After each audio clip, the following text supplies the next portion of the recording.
People TV filɛbagaw Mali kɔnɔ ani Mali kɔ kan an ka foli b'aw bɛɛ lajɛlen ye. Bi araba Ɔktɔburu kalo tile fɔlɔ san 2025 Mali kɔnɔ yan ekɔlidenw seginna ka taa kilasi kɔnɔ n'a bɛ f'o ma tubabukan na la rentrée scolaire san 2025-2026. O hukumu kɔnɔ People TV baarakɛlaw wulila ka se promotɛriw ma ani directeur ka fara directricew bɛɛ lajɛlen kan ni ka taa ɲininkali damadama dɔ sɛmɛw la ani ka baara wɛrɛw kɛ min bɛ se ka kɛ hɛrɛ ye ani lafiya ye maliyɛnden bɛɛ lajɛlen ma. O hukumu kɔnɔ People TV baarakɛlaw wulila ka se ekɔliso dɔ ma n'ale bɛ wele ko Ja Male. Ja Male ale ye ekɔliso ye min jɔlen don Dumanzana fanfɛ. O tuma an wulila ka se Ja Male ale ekɔliso la. An ye mun sɔrɔ ne balimaw an ka jɛ k'o filɛ ɲɔgɔn fɛ. Ne ye ekɔli Ja Male promotrice ye bi Fɔnba. Bi ekɔli taara an kɔni bɛ an ka parents fo an bɛ denmansaw fo minnu bɛ danaya d'an kan u bɛna u ka denw d'an ma an b'u fo et puis an bɛ enseignants fo cɛsiri olu de ni cɛsiri soli ka wuli an bɛ bɛɛ fo n b'i yɛrɛ fo n balimakɛ i ka cɛsiri la an b'a fɔ denmansaw ye ekɔli taara ekɔli b'a se kɛ mais halisa denmansaw ka fara an kan ka na den bila ekɔli la k'aw kɔ don ka taga o t'a ɲɛ ye dɛ denmisɛnninw mana bɔ ekɔli la u bɛ taa saki fili téléphone tablette jouer tiktok wifi surtout que ni youtube ko in nalen télé connecté no youtube la directement tiɲɛ don denmisɛnninw kan ka recherche ni fɛnw kɛ mais denmisɛnninw bɛ ɲinɛ o bɛɛ kɔ youtube télé wifi tiktok vraiment ne b'a ɲini denmansa bɛɛ fɛ ni ekɔli taara wifi ninnu ka jɔ tablette ninnu ka jɔ weekend kelen-kelenninw na a bɛ se ka di denmisɛnninw ma mais ni weekend banna a ye semaine kɔnɔna kɛ denmisɛnninw ka révision na sinon a bɛ kɛ ɲagamini ye dɛ aw bɛ na ni a ye yan nɔ anw kelen tɛ se aw y'a to anw bolo a bɛ gɛlɛya quoi o de bɛ ne bolo ka fɔ denmansaw ye. O tɛmɛnen kɔ an wulila ka se ekɔliso dɔ fɛnɛ ma n'a bɛ wele école fondamentale Kani. Kani ale fɛnɛ ye ekɔliso ye mun jɔlen don Dumanzana Petit Paris. O hukumu kɔnɔ an ye ɲininkali damadama dɔ sɛmɛ ale promoteur la o tuma an ka jɛ k'o jaw lɛ ɲɔgɔn fɛ. Nali diyara an ye i Ture an yɛrɛ b'aw fo aw kɔfɛ an b'aw ka baarakɛla bɛɛ fo People TV bɛɛ an bɛ bɛɛ fo aw lamɛnbagaw an bɛ bɛɛ fo ka bɛɛ barikada i y'a fɔ cogo min na bi ye ekɔli ta ye san tile fɔlɔ ye bi an b'a fɛ ka dugawu dɔrɔn de kɛ bi ni ekɔli in taara an b'a fɛ a ka kɛ basigi kɔnɔ jamana basigi an b'a fɛ kalan bɛɛ ka kɛ basigi kɔnɔ gɛlɛya fɛn fɛn bɛ an ka jamana kan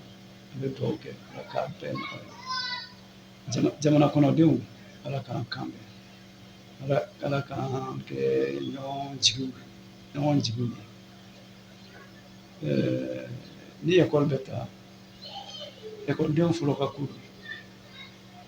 parce que ko bɛɛ bɛ denmisɛnninw de nɔfɛ olu ka na u ka kalan kɛcogo la an bɛ fɛn min ɲini a kɔnɔ n'o ye jaabi ɲumanw ye ni san bɛna ban jaabi ɲumanw ta ka kɛ jaabi sabalenw ye ka bɛɛ ka kɛ an sagona jaabi ye sagona jaabi ye jumɛn ye den nana a ye san 1 kɛ a bɛ kalanso dɔ kɔnɔ laɲini ye n'a bɛ bɔ o san kelen in banna baara min bɛ kɛ o ka se k'a to a ka taa o sanfɛ kilasi kɔnɔ san wɛrɛ an b'o de ɲini kilasi bɛɛ k'a daminɛ san fɔlɔ la ka taa bila san 9 la o de y'an ka laɲini n b'a ɲini ala fɛ ala k'o nɔgɔya nka o baara in o jaabi in tɛ se ka sɔrɔ ten baara de b'a nɔfɛ denmisɛnninw ka baara b'a la ekɔli karamɔgɔw ka baara b'a la parce que olu de bɛ kuma denmisɛnninw fɛ ekɔli la nka somɔgɔw ka baara belebeleba b'a la n b'a fɛ ka sinsin o yɔrɔ kan ni somɔgɔw ni ekɔliso n'u ye ɲɔgɔn kan fɔ i den bɛ ekɔli min na i b'o ekɔliso kalama i den taara a bɛ baara kɛ cogo min i b'o kalama i ni mɛtiri bɛ ɲɔgɔn kalama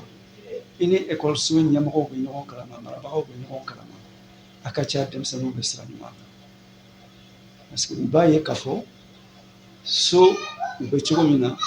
ekɔli fana na u b'o cogo kelen na u tɛ se ka manamana ko kɛ n'u bɔra k'u ɲɛsin ekɔli ma n'u bɔra ekɔli la u bɛ taa so o yɔrɔ in bɛ sinsin o kan ekɔliso karamɔgɔw ekɔliso baarakɛlaw ani mansaw denw mansaw u ka to ka ɲɔgɔn ye ka ɲɔgɔn kan fɔ o kɔnɔna la anw ye association dɔ sigi an fɛ yan n b'a fɔ association des parents d'élèves denmisɛnninw somɔgɔw ka jɛkulu o b'an fɛ yan wagati ni wagati an bɛ ɲɔgɔn wele an bɛ sigi an bɛ kuma baara min kɛra an b'o yira mansaw la ekɔliso lahalaya minnu bɛ ekɔliso kɔnɔ an b'o ɲɛf'u ɲɛna olu yɛrɛ hakilina ye min ye k'a da u ye denmisɛnninw kɔlɔsi cogo min na u ye fɛn min faamu denmisɛnninw ka baara la hamina min b'u la ni o ye olu fana b'o fɔ an ye an bɛ to ka ɲɔgɔn sɔn tile la ten a ka d'an ye ɲina an ye salon kɛ cogo min ɲina fana ka kɛ o cogo kelen na an kana tigɛ ka bɔ ɲɔgɔn na ka baara kɛ ɲɔgɔn fɛ telefɔni ko in ekɔli la yan an kɔni kilasi kɔnɔ telefɔni tɛ an t'a kalama an y'a fɔ ekɔlidenw k'a fɔ ekɔli karamɔgɔw ye telefɔni kana na kilasi kɔnɔ nka mansaw de bɛ telefɔni di denmisɛnninw ma ni mansaw ye telefɔni tigɛ denmisɛnninw na so kɔnɔ k'u bali ka na ni telefɔni ye ekɔli la u tɛ se ka baara kɛ ni telefɔni ye ekɔli la i ye réseaux sociaux ko in min fɔ a bɛɛ sigilen bɛ telefɔni in kan ni telefɔni kɔni b'u bolo u ɲɛ tɛ foyi la fo réseaux sociaux ni mansaw ye telefɔni tigɛ denmisɛnninw na k'u kɔlɔsi ni telefɔni kow ye so kɔnɔ a ka ca ekɔli la baara tɛ kɛ telefɔni na a tɛna n'a yɛrɛ sango ka baara k'a la i ka o kuma in o ye baara a jɔyɔrɔba dɔ ye an kan ka u hakilina di ɲɔgɔn ma ekɔli ni mansaw an k'an kɔlɔsi o yɔrɔ la telefɔni kana kɛ denmisɛnnin bolo i n'a fɔ tiga bi telefɔni bɛ denmisɛnnin bolo i n'a fɔ tiga o kɔni o ye a bɛ na ni kɔlɔlɔba ye o yɔrɔ in i y'o min fɔ o ye tiɲɛ n b'a fɛ k'o yɔrɔnin fɔ ka fara i ka kuma kan kumakan laban kumakan laban min b'an fɛ o kɔni ye k'aw yɛrɛ fɔ fɔlɔ k'aw fo aw nana a diyara n ye ko minnu tɛ san sɔrɔ juru kɔ ni i y'a ye an kumakan bɛ se cogo dɔ la ekɔliden somɔgɔw ma o ye ala ni aw sababu ye an bɛ ka nin min fɔ tan ni aw ye nin cari ekɔliden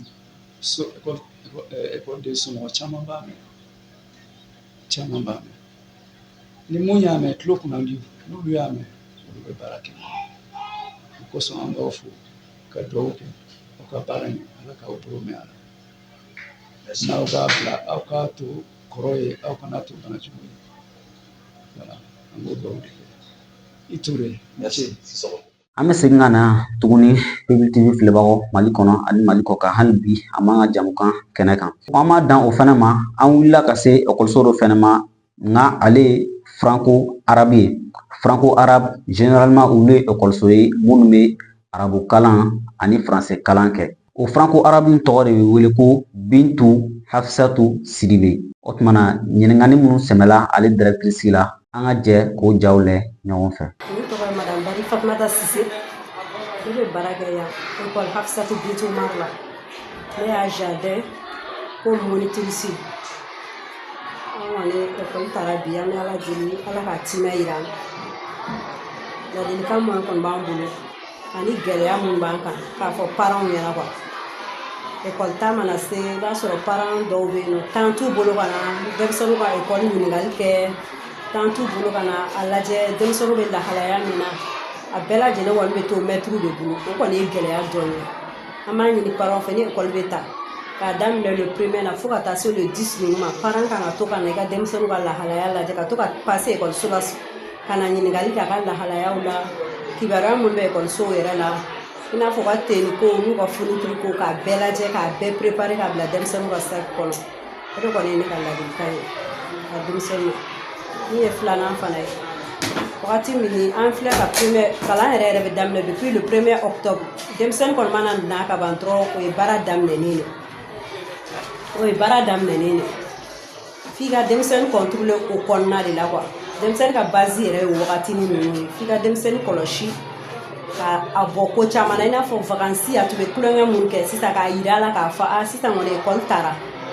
sɛbɛ wagati de daminɛna ka dɔ bɔ a ka kulonkɛ ta la n'a ka kulonkɛ ye temps o temps i bɛ se ka 8 bɛɛ kɛ a ka occuper a ka leçon n'a ka fɛnw na i bɛ se ka temps kɛ ka wagati dɔɔni kɛ kulonkɛ kɔnɔ ne kɔni bolo télé kɔni i bɛ télé interdit denmisɛnnin yɛrɛ de la école kɔni mana ta télé kɔni i b'a interdit denmisɛnnin na yɛrɛ de pewu n'i ye télé interdit denmisɛnnin na dɔrɔn k'a occuper i bɛ lafiya o de la n'o tɛ téléphone yɛrɛ kɔni tɛ denmisɛnnin yɛrɛ ka fɛn ye yɛrɛ ne yɛrɛ kɔni téléphone yɛrɛ man ka di denmisɛnnin ma a ka hali jouer kɛ n'a ye ka fɛnw kɛ n'a ye a man kan quoi an kɔni yɛrɛ fɛ yen téléphone tɛna école la yɛrɛ an fɛ yen école yɛrɛ téléphone interdit don école la yɛrɛ a tɛna kumakan laban min bɛ ne bolo k'a fɔ n baarakɛɲɔgɔnw ɲɛna ani parents ɲɛna an kɔni bɛ ala deli baara in fɛn fɛn n'i bɛ sara t'a la ala b'i jɔ k'i ɲininka a la de maître bɛɛ k'i concentré i ka leçon kan i ka denmisɛnninw kalan ni kɔnɔna jɛlenya ye e yɛrɛ denw bɛ yɔrɔ wɛrɛw de la a bɛ se ka kɛ i denw fana bɛ école wɛrɛw la u bɛ yɔrɔ wɛrɛw la ka kalan kɛ n'i y'i kɔnɔna jɛya ni denmisɛnnin walidenw ye ala fana b'a kɔnɔ jɛya n'i taw ye denmisɛnnin ninnu nana kalan dɔrɔn tɛ u kalifalen don an na u ka fɛn bɛɛ lajɛlen de kalifalen don an na i kan k'u kalan k'u lamɔ k'u kɔlɔsi k'u lajɛ a denmisɛnnin min nɔgɔlen bɛ na ka fɛɛrɛ ɲini o la denmisɛnnin min mɔrɔmɔrɔlen don ka fɛɛrɛ ɲini o ka ko kɛcogoya la anw kɔni ne kɔni bolo maître kan ka kɛ ten tɔ de kilasi kɔnɔ parents fana u k'u denw kɔlɔsi dugu mana jɛ ka den ka sagi kɔnɔna vérifier k'a lajɛ minɛn jumɛn b'a kun a kan ka taa ni minɛn jumɛn papiyew fara-faralen t'a ka sagi kɔnɔ a ka cahiers fara-faralen tɛ o de ye parent yɛrɛ ka devoir fɔlɔ-fɔlɔ yɛrɛ ye so kɔnɔ a bada kana sɔrɔ i den ka bɔ ka na école la ka sɔrɔ e m'a ka sagi kɔnɔna lajɛ parce que denmisɛnnin ni dugu jɛra dɔrɔn e b'a fɔ na ale b'a wuli dɔrɔn a bɛ sagi bila a kɔ la a dɔw bɛ na cahier t'u ka sagi kɔnɔ a dɔw bɛ na ardoise t'u ka sagi kɔnɔ i n'a fɔ ni e y'i ka minɛn ta dɔrɔn ka taa foro la i ma taa ni sɛnɛ kɛ i ma taa ni daba i ma taa ni foyi i bɛ taa baara fu de la ni den fana nana école la ten ka sɔrɔ minɛn t'a kun a bɛ komi e maître e bɛ baara fu de la parent kɔni kan ka denmisɛnnin ka fɛnw bɛɛ contrôler so kɔnɔ yan'a ka na o de kɔni ne ka ladilikan laban ye ne min di mɛn hali bi an bɛ segin ka na an ka jamukan kɛnɛ kan an b'a dan o ma n balimaw an bɛ taa école fondamentale Bibata Traoré la Biba Traoré n'ale ye ekɔliso fana ye mun jɔlen don Dumanzana yɛrɛ o hukumu kɔnɔ Peuple TV baarakɛlaw jɛra ka ɲininkali minnu sɛmɛ a directeur la an ka jɛ o ɲininkaliw jaaw lɛ ɲɔgɔn fɛ. C'est Abdoulaye Baya, je suis le directeur de l'école Biba Traoré. Soyez les bienvenus ici et je suis très content et très ravi de votre question. Effectivement, le conseil que je voulais dire à nos chers parents, c'est de veiller auprès des enfants à la maison. Les suivis. Il faut que les enfants passent souvent et les parents passent les suivis, c'est-à-dire aux enfants et les priver de plusieurs choses. Par exemple, la télévision, le téléphone, surtout les vains amusements. Qu'ils arrêtent tout ça. Nous demandons, c'est le souhait de l'école, que les parents nous aident à faire ça. Parce que l'école seule ne peut pas dresser l'enfant. C'est la famille et l'école, ensemble, nous allons avoir un bon résultat. Sinon, à part ça, cette rentrée que nous venons de faire ce matin a été vraiment faite avec soin et sein. Et les élèves sont venus, les enseignants aussi, c'est pareil. Et là, nous rendrons grâce. Oui. Voilà. Et très bien. Et mon dernier mot est de prier. À cette nation Mali pour cette belle reprise que nous finissons et nous avons repris dans la joie et aussi nous souhaitons aussi de terminer dans la joie l'année scolaire. Et encore, je demande encore c'est-à-dire aux élèves de serrer bien leur ceinture, d'apprendre les leçons, et de se priver de tout, chose qui va les déranger, de se priver de tout ça. Donc, et prenez la bonne voie d'études. Donc, vraiment, merci. Nous rendrons grâce à Dieu et merci beaucoup. Amada Ufanama Halbi Ame Bibata Traoré ale école hokum kono. An wulila ka se ale lycée fana la nga ale lycée o jɛnɛn Dulkasumugu fanfɛla la. Donc People TV baarakɛlaw wulila ka se yen nɔ ka ɲininkali dɔ fana sɛmɛ ale directeur la ni ka ɲɛsin ekɔlidenw ma fo ka taa fara ekɔliden somɔgɔw kan. O tuma na an ka jɛ k'u fana jaw lɛ ɲɔgɔn fɛ. Ok, moi c'est à la personne de Monsieur Draman Alage Traoré, directeur de l'établissement complexe Biba Traoré. Donc aujourd'hui, mercredi 1er octobre, fut la rentrée scolaire 2025-2026. Donc nous souhaitons la bienvenue à tous les parents d'élèves, les nouveaux, les anciens. Vous leur dites que l'école est ouverte et vraiment bon courage et bonne chance. D'accord, le message serait un message très fort. Et on ne peut pas parler d'éducation sans ne pas insérer les parents. On ne peut pas parler d'éducation sans accompagnement. Et l'éducation, c'est à plusieurs niveaux. C'est à la maison d'abord, à l'école et dans la rue. C'est comme ça que nous, le Malien, nous sommes éduqués. Mais la plus grande tâche reste la tâche de parents. Parce que c'est des efforts. Il faut fournir un grand effort pour envoyer l'enfant à l'école, le réveiller tôt, le préparer, l'envoyer à temps pour qu'il puisse suivre régulièrement les cours. C'est très important. Donc, il est nécessaire de rappeler les parents et leur dire que ce n'est pas facile, mais c'est eux le tout. Donc, sans eux, vraiment, il n'y aura pas d'avenir. Donc, il est nécessaire, voire primordial, que les parents se serrent les ceintures. Nous, le corps professoral, l'administration, nous sommes là pour les accompagner. C'est notre devoir. Nous avons comme vocation d'enseigner. Enseigner, c'est transmettre. Transmettre un message, et car on sait que ces enfants sont les futurs de ce pays. Nous devrons vraiment s'occuper d'eux, leur faire transmettre les messages nécessaires, surtout des messages de citoyenneté, vie, ce qui traverse notre chère patrie aujourd'hui, qui est vraiment chère pour nous tous. Donc, sans pour autant monopoliser de la parole, bon courage, bonne ouverture, et vraiment, j'insiste encore, il faut que les parents s'attachent les ceintures. L'avenir, c'est les enfants, et pour qu'eux-mêmes puissent vivre longtemps étant vieux, il faut forcément qu'ils assurent les enfants. Donc, mon message pour le corps professoral, s'agissant bien sûr de la direction d'abord, de la surveillance, secrétariat, à la direction, et aux enseignants surtout, il faut être accueillant, comprendre les enfants. Aujourd'hui, vu la rentrée, ça n'a jamais été facile, surtout pour les tout petits. Ils ont peur, ils ne veulent pas lâcher les parents. C'est à eux de savoir soudoyer les enfants. Ça, c'est de 1. De 2, de savoir que ces enfants sont là pour apprendre. Donc, il faut leur transmettre des messages sincères.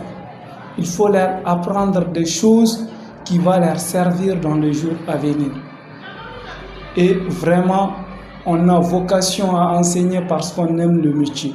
Il faut aimer pour enseigner. Aimer les enfants, aimer son métier, et il y aura une grande réussite. Je vous remercie. People TV filɛbagaw Mali kɔnɔ ani Mali kɔ kan. O tuma na ni ne tun bɛ an bolo k'a da aw tulo kan ekɔli ta hukumu kɔnɔ. An b'a fɔ aw k'an bɛn a ɲɔgɔn wɛrɛ la.